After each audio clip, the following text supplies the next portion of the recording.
Okay, langis ng. So, ayan ha. Hindi na biro yan. Ayaw nyo pa rin maniwala ha.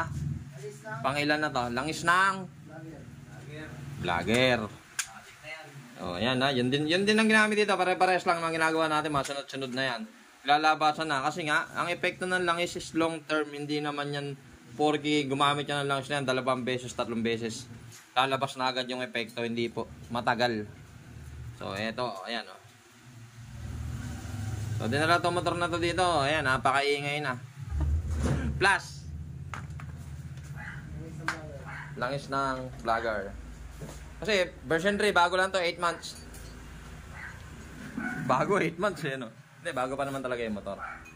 So, ayan ang nangyari sa kanya. Kung mapapansin nyo, pang, ayan o, oil sludge. Ito sinasabi ka, no? Oil sludge, hindi oil stain. Paano natin nasabi? Boya ka na head. O yan o, kinuskus lang yan. Natanggal na yung sludge. Malinis agad. Hindi na ito ginamitan ng chemical, pero luminis. So, ibig sabihin, oil sludge lang po, hindi stain ha. Pag stain kasi, sunog na sunog to. Nakakapit dito sa metal yung ano. Nakakapit talaga dito. Mancha talaga siya. So, ito nangyari dito, oil sludge lang. So, ang problema na talaga nito sa langis. Ayan o. Low quality. Uy, huwag kayo magbanggit ng pangalan ng langis. Nag-vlog ako dito eh. So, kaya, mapagalitan ako. Dumaming kaaway ko bigla.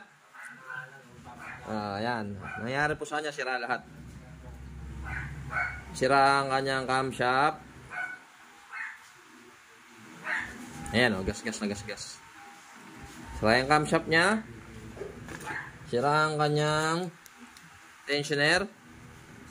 Sira po ito. Ayaw nang bumalik. Sira ang kanyang rocker arm. Yan. Ayun o. Diba? Angas. Alam nyo kaputol nito?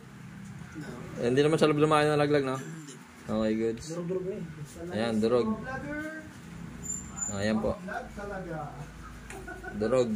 Ayan. Kaya maging maingat po kayo sa pagpili ng ano. Ito pala yun yung mga kaputol. Ayan. Ito yung kaputol niya. Buti na lang nasa labas, hindi pumasok sa loob. Yung mga pin, kompleto ba? Wala pa sa ilalim. Sa ilalim mo na nakuha. Okay. Ito. Okay, kaya pang gawa ng paraan to. Nakita nyo naman yung valve spring. Ayan, no? Oil sludge. So, kaya po namin kayo ina-educate. Hindi naman po para sa amin yun, ano? Lalong hindi para sa akin. Kasi kung tutusin, dapat hayaan ko lang kayo na gamitin yung gamitin eh. Para meron akong customer na gagawain, di ba? Kaya lang, ina-educate ko kayo para hindi kayo gumastos ng malaki. Concerned po ako sa inyo. Hindi ako concerned dun sa manufacturer, negosyante. Kasi nga, di ba? Hanap buhay niya yon, pero dapat good quality para mas magtagal yung hanap buhay niya. Kung puro po ganito, papalpak at papalpak po. Darating yung panahon talagang ano, marami nang maniniwala sa akin pag paulit-ulit na nangyari sa kanila yan. Kasi within this week, kasi ay last week, puro ganito po eh. So, isang klaseng ginamit. Kaya hindi ko mapangalanan kasi nga, alam nyo na, mahirap na. Baka mademanda ako bigla. Nag-iingat tayo. Pero kayo, alam nyo na yan. May clue naman kayo. So, ayun, hanggang dito muna tayo ulit. So, gastos na naman. Meron pa akong hindi ako sure pa dito sa kanyang sigunyal. Tingnan natin lang. Yes, dukutin. Hindi abot.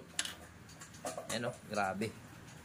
So, yung sigunyal po, malalaman pa namin mamaya pagka nabuo na yung pangibabaw. Papandarin muna namin para malaman kung sira dito. Hindi yung bibiyakin nyo agad.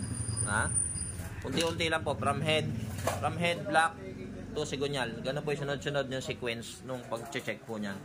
So, ayan, hanggang dito lang po. Mag-ingat po ulit tayo sa langis na gagamitin natin. Doon na po tayo sa tested. So, hindi rin ako nag-recommenda ng langis kasi hindi naman ako bayad. Bumili na lang po kayo yun. Talagang oil manufacturer po ang gumagawa. O, yung Big 4, goods na goods yan. Yan, hanggang dito na lang. Shoutout po sa inyo lahat. Magandang umaga.